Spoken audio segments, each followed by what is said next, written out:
അടുക്കളയിൽ ജോലി ചെയ്യുന്ന, അടുക്കളയിൽ നോമ്പ് തുറ വിഭവങ്ങൾ ഉണ്ടാക്കുന്ന ഉമ്മമാരറിയണേ, അതുപോലെ ഉപ്പമാരെ കേൾക്കണേ. നിങ്ങൾ പ്രത്യേകം ശ്രദ്ധിക്കണേ. നിങ്ങൾ ഉണ്ടാക്കുന്ന ഭക്ഷണം കഴിച്ച് ആർക്കും ഒരു പ്രയാസം ഉണ്ടാവാതിരിക്കാൻ. ഇപ്പൊ നമ്മൾ സമൂസയൊക്കെ ഉണ്ടാക്കുമല്ലോ, എണ്ണയിലാ പൊരിക്കുന്നത്. ആ എണ്ണ വയറ്റിൽ ചെന്നാൽ വലിയ കേടാണെന്ന് നമുക്കറിയാം. പക്ഷെ ആ സമൂസ കഴിക്കുമ്പോഴും ആ കട്ട്ലേറ്റ് കഴിക്കുമ്പോഴും നമ്മുടെ ശരീരത്തിന് ഒരു പ്രയാസവും ഉണ്ടാവാതിരിക്കാൻ, അതുകൊണ്ടൊരു ഉപദ്രവം ഉണ്ടാവാതിരിക്കാൻ ഒരു ചെറിയ സൂറത്ത് ഓതിയാൽ മതി. ഒരു കുഞ്ഞു സൂറത്ത്. ഏതാണ്? പാചകം ചെയ്യുന്ന ആളുകൾ ഈ റമളാനിൽ ഓതിയിരിക്കേണ്ട ചെറിയൊരു സൂറത്ത് ഇൻഷാ അല്ലാഹ് ഇന്നത്തെ ക്ലാസ്സിൽ നമുക്ക് പഠിക്കാം. പരിശുദ്ധമായ റമളാൻ, അൽഹംദുലില്ലാഹ്, നമ്മളിൽ നിന്നും അല്ലാഹു സ്വീകരിക്കുമാറാവട്ടെ. റമളാനിന്റെ അതിശ്രേഷ്ഠമായ ദിനങ്ങൾ ഓരോന്നും ഇങ്ങനെ കഴിഞ്ഞു പോവുകയാണ്. ഒരു സഹോദരൻ പറഞ്ഞു, ഉസ്താദെ, ഞാൻ പകൽ ജോലി ചെയ്തിട്ട് പള്ളിയിൽ നിസ്കരിക്കാൻ വേണ്ടി വരുമ്പോൾ നല്ലതുപോലെ വിയർത്തിരിക്കുകയാണ്. കടയിൽ ഇങ്ങനെ ജോലി ചെയ്തിട്ട് ളുഹറിനും അസറിനൊക്കെ പള്ളിയിൽ നിസ്കരിക്കാൻ വരുമ്പോൾ നല്ലതുപോലെ വിയർത്തിട്ടുണ്ടാകും. അപ്പോൾ ഈ വിയർപ്പ് ഗന്ധമുള്ളത് കൊണ്ട് എനിക്ക് വലിയ പ്രയാസമാണ് ഈ നിസ്കരിക്കാൻ പള്ളിയിൽ ആളുകളുടെ കൂടെ നിൽക്കാൻ. അപ്പോൾ എനിക്ക് ആ സമയത്ത് അത്തർ കുറച്ചെടുത്ത് പൂശാമോ, അത്തർ എടുത്ത് എനിക്ക് ശരീരത്തിൽ പുരട്ടാമോ എന്നൊരാൾ ചോദിച്ചു. ഞാൻ അതിനൊരു മറുപടി കൊടുത്തു. ആ മറുപടി ഇന്നത്തെ ക്ലാസ്സിൽ നിങ്ങൾക്ക് കേൾക്കാം. അതുപോലെ തന്നെ മറ്റൊരു ചെറുപ്പക്കാരനായ സഹോദരൻ പറഞ്ഞു, ഉസ്താദെ, എൻ്റെ കല്യാണം കഴിഞ്ഞിട്ട് ഒരാഴ്ചയായിട്ടുള്ളൂ. അപ്പോൾ ഞാൻ എൻ്റെ ഭാര്യയുടെ കൂടെ ഇരിക്കുമ്പോൾ ഭാര്യയ്ക്ക് ഞാൻ ചിലപ്പോൾ ചുംബനം കൊടുക്കാറുണ്ട്, ഉമ്മം കൊടുക്കാറുണ്ട്. അതുകൊണ്ട് നോമ്പ് മുറിയുമോ? ചില ഉമ്മമാർ ചോദിച്ചു, ചില ഉപ്പമാർ ചോദിച്ചു, ഉസ്താദെ, ഞങ്ങൾ ഈ അടുക്കളയിൽ രുചി നോക്കുന്നുണ്ട്, അതായത് ഉപ്പ് നോക്കാറുണ്ട്, നാരങ്ങാ വെള്ളത്തിന് പുളിയാണോ, ഇട്ട പഞ്ചസാര മതിയായിട്ടുണ്ടോ എന്നൊക്കെ ഞങ്ങൾ മധുരം നോക്കാറുണ്ട്. അപ്പോൾ ആ മധുരം നോക്കുന്നത് കൊണ്ട് നോമ്പ് മുറിഞ്ഞു പോകുമോ, അതോ അങ്ങനെ നോക്കുന്നത് കൊണ്ട് എന്തെങ്കിലും നോമ്പിന് തകരാറ് പറ്റുമോ? അതുപോലെ തന്നെ ഉച്ചയ്ക്ക് ശേഷം മിസുവാക്ക് പല്ല് തേക്കാമോ, അതുപോലെ വായിൽ വെള്ളം കൊപ്പിളിക്കാമോ? അതുപോലെ ഒരുപാട് സംശയങ്ങൾ, ഇഷ്ടംപോലെ സംശയങ്ങൾ തീരുന്നില്ല. ഓരോ വീഡിയോകൾക്ക് താഴെ എത്രയോ സംശയങ്ങൾ. അപ്പോൾ എല്ലാ സംശയങ്ങൾക്കുള്ള ഏകദേശം മറുപടി ഇൻഷാ അല്ലാഹ് ഇന്നത്തെ ക്ലാസ്സിൽ നമ്മൾ പറയുന്നുണ്ട്. കൂടാതെ നോമ്പിൻ്റെ ചില അറിഞ്ഞിരിക്കേണ്ട സുപ്രധാനപ്പെട്ട കാര്യങ്ങൾ പഠിക്കാം. നമ്മുടെ നോമ്പായി മാറാൻ ഈ ഒരു ക്ലാസ് നിങ്ങൾക്ക് ഉപകാരപ്പെടും. അള്ളാഹു നമ്മുടെ എല്ലാ അമലുകളും സ്വീകരിക്കട്ടെ. വീഡിയോ അവസാനം വരെ കാണാൻ മറക്കരുതേ. മറ്റുള്ളവർക്ക് കൂടി ഇത് എത്തിച്ചു കൊടുക്കണേ. അള്ളാഹു നമ്മളെ അനുഗ്രഹിക്കട്ടെ. ആമീൻ. അസ്സലാമു അലൈക്കും വറഹ്മത്തുള്ളാഹി വബറകാതുഹു. ബിസ്മില്ലാഹിർ റഹ്മാനിർ റഹീം. അൽഹംദുലില്ലാഹി റബ്ബിൽ ആലമീൻ. ബിസ്മില്ലാഹില്ലദീ ലാ യദുറു മഅസ്മിഹി ഷൈഉൻ ഫിൽ അർളി വലാ ഫിസ് സമാഇ വഹുവസ് സമീഉൽ അലീം. ഈ അടുക്കളയിൽ ജോലി ചെയ്യുന്ന ആളുകൾ, ഉമ്മമാരെ പ്രത്യേകം ശ്രദ്ധിക്കണേ. നിങ്ങൾ ഉപ്പ് നോക്കുന്നവരാണ് അല്ലേ? കറിക്ക് ഉപ്പുണ്ടോ, ചായക്ക് മധുരമുണ്ടോ, നാരങ്ങാവെള്ളത്തിന് പുളിയുണ്ടോ, ഇതൊക്കെ നമ്മൾ നോക്കൂലേ? അപ്പോൾ എങ്ങനെയാണ് നോക്കുന്നത്? നമ്മളൊരല്പം എടുത്ത് കയ്യിലേക്ക് എടുത്തിട്ട് ഇങ്ങനെ നോക്കും. ആ ഉപ്പുണ്ട്, നമ്മളപ്പം തന്നെ തുപ്പിക്കളയും. പക്ഷെ തുപ്പിക്കളഞ്ഞത് കൊണ്ട് മാത്രമായില്ല. നമ്മൾ അല്പം ഉപ്പ് നോക്കിയാലും മധുരം നോക്കിയാലും പുളി നോക്കിയാലും രുചി നോക്കിയാലും നാവിൽ നമ്മൾ വെച്ചിട്ടല്ലേ രുചി നോക്കുന്നത്. നമ്മൾ തുപ്പിക്കളയും. പക്ഷേ തുപ്പിക്കളഞ്ഞാലും അതിൻ്റെ രസങ്ങൾ നമ്മുടെ നാവിലുണ്ടാകും. നമ്മുടെ ഉമിനീരിനോടൊപ്പം അത് വായിൻ്റെ ഉള്ളിലേക്ക് പോകാൻ സാധ്യതയുണ്ട്. അതുകൊണ്ട് വായ നമ്മൾ കഴുകണം. രുചി നോക്കിയാൽ, ഉപ്പ് നോക്കിയാൽ, മധുരം നോക്കിയാൽ, പുളി നോക്കിയാൽ, എരിവ് നോക്കിയാൽ, അത് കറിക്കാവട്ടെ ചായക്കാവട്ടെ എന്താണെങ്കിലും നോക്കിക്കഴിഞ്ഞാൽ നമ്മുടെ വായ, നമ്മുടെ നാവ് നമ്മൾ നല്ലതുപോലെ വെള്ളം കൊണ്ട് കഴുകണം. കഴുകൽ സൂക്ഷ്മതയാണ്. കഴുകിയില്ലെങ്കിൽ അത് നമ്മുടെ ചിലപ്പോൾ തുപ്പിക്കളഞ്ഞത് കൊണ്ടെല്ലാം പോയേക്കാം. എന്നാലും അതിൻ്റെ രുചി നമ്മുടെ നാവിലുണ്ടാകുമല്ലോ. അത് നമ്മൾ ഇറക്കുന്ന സമയത്ത് അതെന്താണ്, കറാഹത്തിലേക്ക് വരും. അതുകൊണ്ട് ആ കാര്യം പ്രത്യേകം ശ്രദ്ധിക്കേണ്ടതുണ്ട് കേട്ടോ. പിന്നെ അതുപോലെ തന്നെ നോമ്പുകാരനെ കറാഹത്താകുന്ന ഒരുപാട് കാര്യങ്ങളുണ്ട്. അനാവശ്യമായി രുചി നോക്കരുത്. വെറുതെ ഒരു കാര്യമില്ല, വെറുതെ ഇങ്ങനെ ഇടയ്ക്ക് വന്ന് രുചി നോക്കുന്നു, ഇടയ്ക്ക് നാരങ്ങ വെള്ളം ഇങ്ങനെ കലക്കിയിട്ട് വെറുതെ രുചി നോക്കുന്നു. അതെന്താണ്? അത് കറാഹത്തായ കാര്യമാണ്. അത് ചെയ്യാൻ പാടില്ല. അത് ചെയ്യാതിരിക്കലാണ് നല്ലത്. പിന്നെ ഇപ്പോൾ ജോലി ചെയ്യുന്ന അടുക്കളയിൽ നോമ്പ് തുറ ഉന്നക്കായ ഉണ്ടാക്കും, സമൂസ ഉണ്ടാക്കും, കട്ട്ലേറ്റ് ഉണ്ടാക്കും, പത്തിരി, ഇറച്ചിയൊക്കെ ഉണ്ടാക്കൂലേ? ആ സമയത്ത് നമ്മൾ നോമ്പുകാരനാണ്. അപ്പോൾ ആ സമയത്ത് നമ്മൾ എന്ത് ചെയ്യുക? നമ്മൾ ഭക്ഷണം ഉണ്ടാക്കുമ്പോൾ ഒരു ചെറിയൊരു സൂറത്ത് നമ്മൾ മറന്നു പോകരുത്. ഏതാണ് ആ സൂറത്ത് എന്നറിയോ? സൂറത്തുൽ ഖുറൈശാണ്. ബിസ്മില്ലാഹിർ റഹ്മാനിർ റഹീം. ലഇലാഫി ഖുറൈശിൻ ഈലാഫിഹിം റിഹ്ലതശ് ശിതാഇ വസ്സൈഫ് فليعبدوا رب هذا البيت الذي أطعمهم من جوع وآمنهم من خوف. ഈ സൂറത്ത് ഓതുക. ഈ സൂറത്ത് ഓതിയിട്ടാണ് നമ്മൾ പത്തിരി ഉണ്ടാക്കുന്നതെങ്കിൽ, സമൂസ ഉണ്ടാക്കുന്നതെങ്കിൽ, അല്ലെങ്കിൽ ഇറച്ചിക്കറി ഉണ്ടാക്കുന്നതെങ്കിൽ, അറ്റ്ലീസ്റ്റ് നമ്മളൊന്ന് വെള്ളം ചൂടാക്കുന്നതെങ്കിൽ, നമ്മൾ ഉണ്ടാക്കുന്ന ഭക്ഷണത്തിൽ ബറക്കത്തുണ്ടാവാനും നമ്മൾ തയ്യാറാക്കുന്ന ഭക്ഷണം അത് തികയാനും ഒക്കെ നല്ലതാണ് എന്ത് സൂറത്തുൽ ഖുറൈശ് നമ്മൾ ഓതൽ. ഇത് പ്രത്യേകം നമ്മൾ ശ്രദ്ധിക്കണേ. നോമ്പുകാരനെ സംബന്ധിച്ചിടത്തോളം അവൻ ഈ ഒരു സൂറത്ത് ഉപേക്ഷിക്കാനേ പാടില്ല. നോമ്പുകാരൻ അല്ലെങ്കിൽ നോമ്പുകാരി, അടുക്കളയിൽ ജോലി ചെയ്യുന്ന ഉമ്മമാർ, ഉപ്പമാർ, നമ്മൾ എന്തായാലും നോമ്പ് പിടിച്ചുകൊണ്ട് പ്രത്യേകിച്ച് വൈകുന്നേര സമയങ്ങളിൽ നമ്മൾ അടുക്കളയിൽ ഒരു പ്രാവശ്യമെങ്കിലും ഈ സൂറത്ത് ഓതണേ. ഓതിയാൽ നമ്മൾ ഉണ്ടാക്കുന്ന ഭക്ഷണത്തിൽ അള്ളാഹുവിൻ്റെ ബറക്കത്തുണ്ടാകും, ആ ഭക്ഷണം തികയും. അതുപോലെ തന്നെ അള്ളാഹു തആല നമ്മൾ ഉണ്ടാക്കുന്ന ഭക്ഷണത്തിൽ എന്തെങ്കിലും ഒരു വിഷാംശം ഉണ്ടെങ്കിൽ, നമുക്കറിയില്ല നമ്മൾ ഉണ്ടാക്കുന്ന ഭക്ഷണമൊക്കെ നല്ല ക്വാളിറ്റി ഉള്ളതാണ്, ചിലപ്പോൾ നമ്മൾ ഉപയോഗിക്കുന്ന ഉപ്പ് അല്ലെങ്കിൽ അതിലെന്തെങ്കിലും വിഷാംശം ഉണ്ടാവാം, അല്ലെങ്കിൽ മുളക് പൊടി അതിൻ്റെ ഡേറ്റ് കഴിഞ്ഞതാവാം, മല്ലിപ്പൊടി അതിൻ്റെ ഡേറ്റ് കഴിഞ്ഞതാവാം, അല്ലെങ്കിൽ നമ്മൾ ചിരകുന്ന തേങ്ങ, ആ തേങ്ങ ചിലപ്പോൾ അത് കേടായതാവാം, നമുക്കറിയില്ലല്ലോ. നമ്മൾ ചേർക്കുന്ന എന്തെങ്കിലും ഒരു വസ്തുവിൽ എന്തെങ്കിലും ഒരു കേടുണ്ടെങ്കിൽ ആ ഭക്ഷണം കഴിച്ചാൽ ചിലപ്പോൾ നമുക്ക് വയറിന് പിടിക്കില്ല. നമ്മൾ ഉണ്ടാക്കുന്ന ഭക്ഷണത്തിൽ എന്തെങ്കിലും ഒരു കേടുപാടുണ്ടെങ്കിൽ അതൊക്കെ അള്ളാഹിൻ്റെ വലിയ സഹായം കൊണ്ട് അതൊക്കെ ഇല്ലാതായി മാറാനും ഈ ഒരു സൂറത്ത് കാരണമാണ്. അപ്പോൾ ഈ സൂറത്ത് മറന്നു പോകേണ്ട, സൂറത്തുൽ ഖുറൈശ്, ലഇലാഫി ഖുറൈശിൻ എന്ന് പറയുന്ന സൂറത്ത്. ഇതെല്ലാ ഉമ്മമാരും മനഃപ്പാടമാക്കേണ്ട സൂറത്താണ്. ഇത് അടുക്കളയിൽ ഓതേണ്ട സൂറത്താണ്. പ്രത്യേകിച്ച് ഭക്ഷണം പാചകം ചെയ്യുമ്പോൾ ഇത് നമ്മൾ ഓതിയാൽ വലിയ പ്രതിഫലമാണ്. മാത്രമല്ല പ്രതിഫലം കിട്ടുന്നതോടൊപ്പം തന്നെ നമ്മൾ ഉണ്ടാക്കുന്ന ഭക്ഷണത്തിൽ അള്ളാഹുവിൻ്റെ ബറക്കത്തും വലിയ റഹ്മത്തും, അത് കഴിച്ചാൽ നമ്മുടെ ശരീരത്തിന് വലിയ ആരോഗ്യവും ഉണ്ടാകും ഈ സൂറത്ത് ഓതിയിട്ടുണ്ടാക്കുന്ന ഭക്ഷണം. നോമ്പുകാരനെ സംബന്ധിച്ചിടത്തോളം അവൻ്റെ നോമ്പ് യഥാർത്ഥ നോമ്പായി മാറാൻ, അള്ളാഹുവിൻ്റെ അടുക്കൽ നോമ്പുകാരന് കിട്ടുന്ന പ്രതിഫലം പൂർണ്ണമായും കരസ്ഥമാക്കാൻ ഒരുപാട് കാര്യങ്ങൾ ശ്രദ്ധിക്കേണ്ടതുണ്ട്. വെറുതെ ഭക്ഷണവും വെള്ളവും ഉപേക്ഷിച്ചതുകൊണ്ട് മാത്രം ഒരാളുടെ നോമ്പാവില്ല. അത് വെറും പട്ടിണി കിടക്കലേ ആവുകയുള്ളൂ. അപ്പോൾ നോമ്പുകാരൻ ശ്രദ്ധിക്കേണ്ട ചില കാര്യങ്ങളുണ്ട്. അത് ഇൻഷാ അല്ലാഹ് പറയാൻ പോവുകയാണ്. എന്നാൽ മാത്രമാണ് അവൻ്റെ നോമ്പ് യഥാർത്ഥ നോമ്പാവൂ, ആ നോമ്പുകാരന് കിട്ടുന്ന പൂർണ്ണമായ പ്രതിഫലം അവനിക്ക് കിട്ടുകയുള്ളൂ. പിന്നെ ഈ നോമ്പ് പിടിച്ചുകൊണ്ട് അടുക്കളയിൽ ജോലി ചെയ്യുന്ന സഹോദരിമാർ, ഉമ്മമാർ, അല്ലെങ്കിൽ ജോലി ചെയ്യുന്ന ഈ പാചകം ചെയ്യുന്ന സഹോദരന്മാരുണ്ട്, വാപ്പമാരൊക്കെ ഉണ്ട്. അപ്പോൾ അവരൊക്കെ ശ്രദ്ധിക്കേണ്ട ഒരു കാര്യം കൂടി ഞാൻ ഇതിൻ്റെ കൂടെ ഇൻഷാ അല്ലാഹ് പറയുകയാണ്. കാരണം അത് ശ്രദ്ധിച്ചില്ലെങ്കിൽ നമ്മുടെ നോമ്പ് വെറും പട്ടിണിയായി പോകും, നോമ്പിൻ്റെ ഒരു കൂലിയും കിട്ടൂല. ഇൻഷാ അല്ലാഹ് അത് പറയാം. അപ്പോൾ നോമ്പുകാരന് കറാഹത്താകുന്ന ചില കാര്യങ്ങളുണ്ട്. കറാഹത്ത് എന്ന് പറഞ്ഞാൽ എന്താ? കറാഹത്ത് എന്ന് പറഞ്ഞാൽ അത് ചെയ്താൽ ശിക്ഷയില്ല, പക്ഷെ ഉപേക്ഷിച്ചാൽ കൂലിയുണ്ട്. അത് ഉപേക്ഷിച്ചാൽ, ചെയ്യാതിരുന്നാൽ നമ്മുടെ നോമ്പിന് പൂർണ്ണമായ പ്രതിഫലം കിട്ടും. ഒന്നാമത്തേത്, നോമ്പുകാരി ഉച്ചയ്ക്ക് ശേഷം പല്ല് തേക്കൽ കറാഹത്താണ്. ളുഹറിന് ശേഷം പല്ല് തേക്കൽ കറാഹത്താണ്. നമ്മൾ രാവിലെ അത്താഴത്തിന് എഴുന്നേൽക്കുന്ന സമയത്ത് പല്ല് തേക്കാറുണ്ട്. പിന്നെ നമ്മൾ അത്താഴമൊക്കെ കഴിച്ച് പിന്നെ സുബഹി ഒക്കെ നിസ്കരിച്ച് ചിലപ്പോൾ ഒന്ന് കുറച്ച് കിടന്ന് ഉറങ്ങും. ചിലപ്പോൾ ഒരു 8 മണി വരെ, 9 മണി, 10 മണി വരെ കിടന്ന് ഉറങ്ങുന്ന ആളുകളുണ്ട്. അപ്പോൾ ആ ഉറക്കത്തിൽ നിന്ന് എഴുന്നേൽക്കുമ്പോൾ നമ്മുടെ വായ ഒന്ന് പകർച്ചയായിട്ടുണ്ടാകും, ഒരു അസ്വസ്ഥത ഉണ്ടാകും. നമ്മൾ സാധാരണ ആ സമയത്തൊക്കെ പല്ല് തേക്കുന്നതാണല്ലോ. അപ്പോൾ ആ സമയത്ത് നമ്മളൊന്ന് ചെറുതായിട്ടൊന്ന് ബ്രഷ് ചെയ്യുന്നു.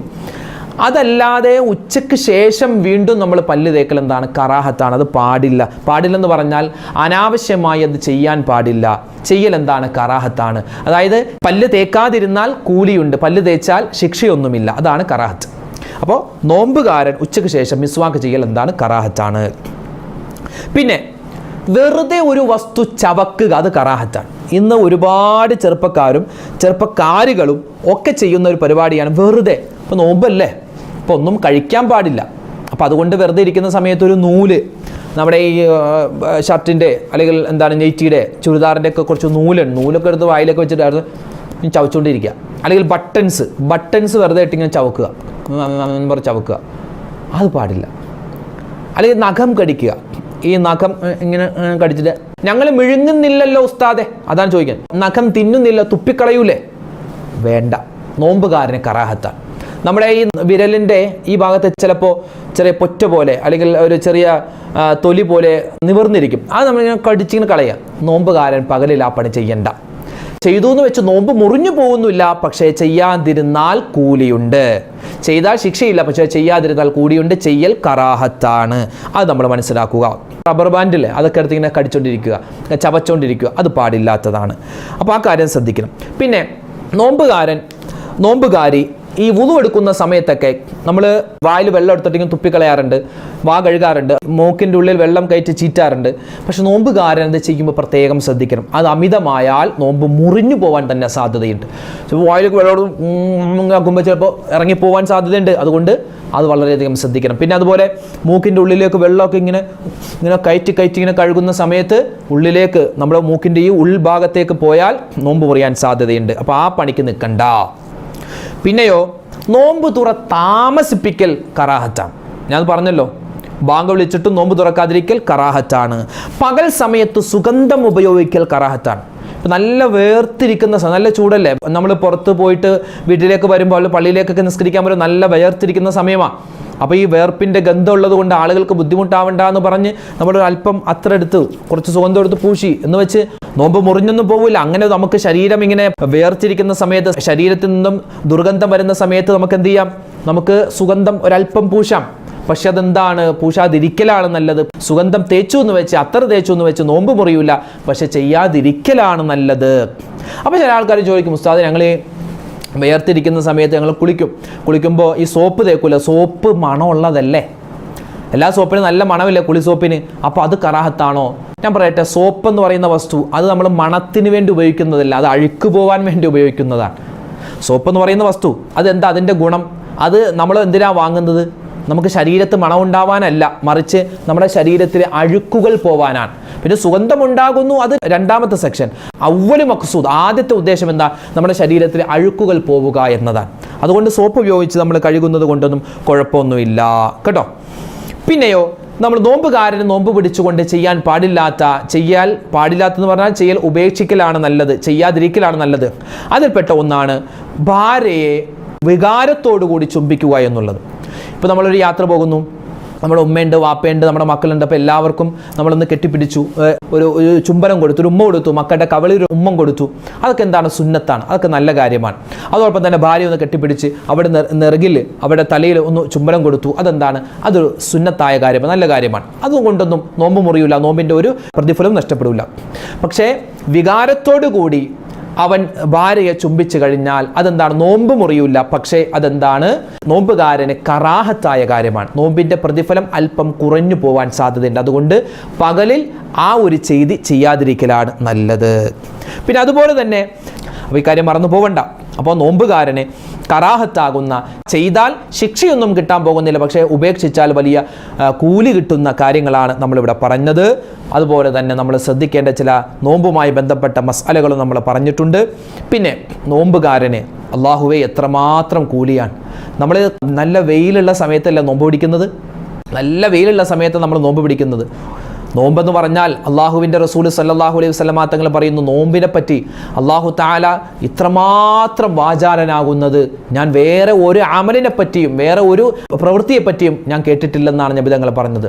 അള്ളാഹു തആല പറയുന്നത് അസ്സൗമു ലീ വഅന അജ്സീ ബിഹി, നോമ്പ് എനിക്കുള്ളതാണ്, അതിൻ്റെ പ്രതിഫലം ഞാനാണ് തരുന്നത്. നിസ്കാരം എനിക്കുള്ളതാണ്, ഹജ്ജ് എനിക്കുള്ളതാണ്, സക്കാത്ത് എനിക്കുള്ളതാണ്, അതിൻ്റെ പ്രതിഫലം ഞാനാണ് തരുന്നത് എന്ന് അള്ളാഹു ഒരു സ്ഥലത്തും പറഞ്ഞിട്ടില്ല. പക്ഷെ നോമ്പിനെ പറ്റി പടച്ചോൻ പറഞ്ഞത് അസ്സൗമുലി, നോമ്പ് എനിക്കുള്ളതാണ്, അതിൻ്റെ പ്രതിഫലം ഞാനാണ് കൊടുക്കുന്നത് എന്ന് അള്ളാഹു പറഞ്ഞ ഒരേ ഒരു അമൽ അത് നോമ്പാണ്. ആ നോമ്പ് യഥാർത്ഥ നോമ്പായാൽ നമുക്ക് ഇൻഷാ അള്ളാഹ് അതിൻ്റെ പുണ്യം മുഴുവനും നമുക്ക് നേടാൻ പറ്റും. അപ്പോൾ ഒരു മനുഷ്യൻ പിടിക്കുന്ന നോമ്പ് ഒരു യഥാർത്ഥ നോമ്പായി മാറണമെങ്കിൽ അവൻ എന്ത് ചെയ്യണം? അവൻ നോമ്പിൻ്റെ സുന്നത്തുകൾ പാലിക്കണം, നോമ്പ് മുറിയുന്ന കാര്യങ്ങളിൽ നിന്നും മാറി നിൽക്കണം, നോമ്പിൻ്റെ അദബുകൾ പാലിക്കണം, നോമ്പുകാരന് കറാഹത്താകുന്ന ഇപ്പം നമ്മൾ പറഞ്ഞ കാര്യങ്ങൾ ഉപേക്ഷിക്കണം. എന്നാൽ നമ്മുടെ നോമ്പ് യഥാർത്ഥ നോമ്പായി മാറും.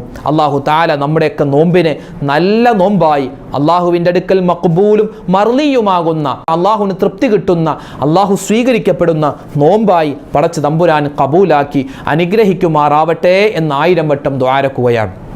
അൽഹംദുലില്ലാ, നമ്മുടെ ഈ റമദാനുമായി ബന്ധപ്പെട്ട ഒരുപാട് വീഡിയോകൾ നമ്മുടെ ചാനലിൽ ഇട്ടിട്ടുണ്ട്. ഒരുപാട് പേര് പല വീഡിയോകൾക്കും താഴെ അൽഹംദുലില്ലാ ഉസ്താദെ ഞങ്ങൾ കാത്തിരുന്ന വീഡിയോ ആണ് ഉസ്താദ് പറഞ്ഞത്, ഞങ്ങളുടെ മനസ്സിലുണ്ടായിരുന്ന സംശയമാണ് ഉസ്താദ് തീർത്ത് തന്നതെന്നൊക്കെ പറഞ്ഞ് ഒരുപാട് പേര് കമൻറ്റ് ഇട്ടിട്ടുണ്ട്. അൽഹംദുലില്ലാ, വലിയ സന്തോഷം അതൊക്കെ വായിക്കുമ്പോൾ. കാരണം നമ്മൾ പറയുന്ന ഈ കാര്യങ്ങൾ കൊണ്ട് ഒരാൾക്കെങ്കിലും, ഇപ്പോൾ ഒരു 1,00,000 പേര് കണ്ടെങ്കിൽ അതിൽ ഒരാൾക്കെങ്കിലും ഞാൻ പറഞ്ഞ കാര്യം കൊണ്ട് ഗുണമുണ്ടായാൽ അത് മതി നമ്മുടെ ഈ ഒരു സംരംഭം വിജയിക്കാൻ. അല്ലാഹു തആല നമ്മളിൽ നിന്നും സ്വീകരിക്കട്ടെ, കബൂലാക്കുമാറാവട്ടെ.